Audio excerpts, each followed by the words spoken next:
Let me just be clear, Gears of War Judgment is not a bad game, and it's certainly not a bad Gears of War game, but compared to the previous games, it doesn't really hold much of a candle. Let me explain.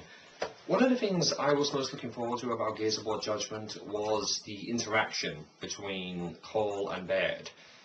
And, strangely enough, it didn't feel like we had Cole and Baird in this game, because, well, take Cole for example. Cole is unusually quiet. We don't get many woos at all. It's almost like the Cole train isn't even there. And Baird, he's still cracking jokes like he was in the previous games, but I don't know, he just doesn't feel like he's all there, to be honest. But I don't know, it just seems like these two, Cole and Baird in this game could have been anyone, because it really didn't feel like it was Cole and Baird.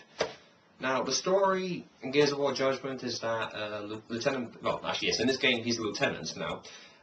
Lieutenant Baird and Cole and two other members of Kilo Squad, which are Sophia and Paddock, they're on trial, and it's basically a flashback game. You play the missions you play are flashbacks to what they did to their mission involving a new locust threat.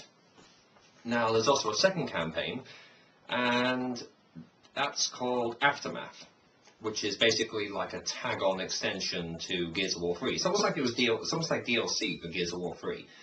Now, personally, I prefer Aftermath, because in Aftermath, Cole and Baird felt like they really were Cole and Baird. It was it was so much better than Judgment, because I don't know, it just felt like in Aftermath they really did feel like the characters we know and love.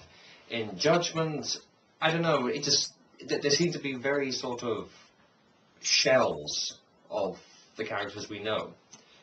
I don't know, I'm sure people disagree with me on this though, but Cole and Baird in Judgment did not feel like Cole and Baird at all. So, and I think a lot of people will probably agree though that Aftermath was probably a better campaign than the flashback one was. Now, the multiplayer. The multiplayer hasn't really changed much. I mean, there's a few new modes added onto it. One mode in particular, Survival. Now, Survival is basically Gears of War Judgment's Horde mode. But I kind of like it and dislike it at the same time.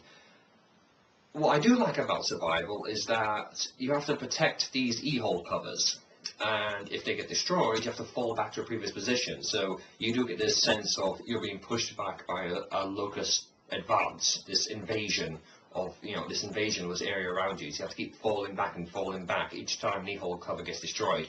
And if you're on your last E-hole cover, you're dead if that gets blown up. That's brilliant. But the problem is that it's only 10 rounds. Now, don't get me wrong, it's a hard mode, at least it is for me, because believe me, I mean, I like Gears of War a lot, but I'm a terrible Gears of War player. I get killed all the time on multiplayer. But I think given a bit of practice, you can probably blast through Survival with no problem at all, because the fact that it's only 10 rounds, I mean, think about the Horde mode in Gears of War 2 and 3. I believe, it's been a while since I played Gears of War 2, but I'm pretty sure in Gears of War 3, there are 50 rounds in Horde mode. 50 rounds. And then in this one, they cut it down to 10. It really does feel like they fixed something that wasn't broken. I don't know. Personally, I think Survival should have just been an extra mode. It shouldn't have replaced Horde mode. That's just my opinion. But, like I said, Gears of War Judgment, it's not a bad game at all. I think all Gears of War fans should definitely buy it. And it's a good add-on to the series, but it's not as good as its previous games. But, like I said, I still think you should buy it. But I would say, unless you're a hardcore Gears of War fan, I suggest you wait until it gets a little bit cheaper. Because I really don't know if this is actually worth full price. I mean, it is an enjoyable game, so maybe it is. But I think if you play Gears of War for the story, you're going to be disappointed. If you play it for the multiplayer, you're going to love it. So I think that's all I can really say about Gears of War Judgment. Thank you very much for watching. I'll see you next time.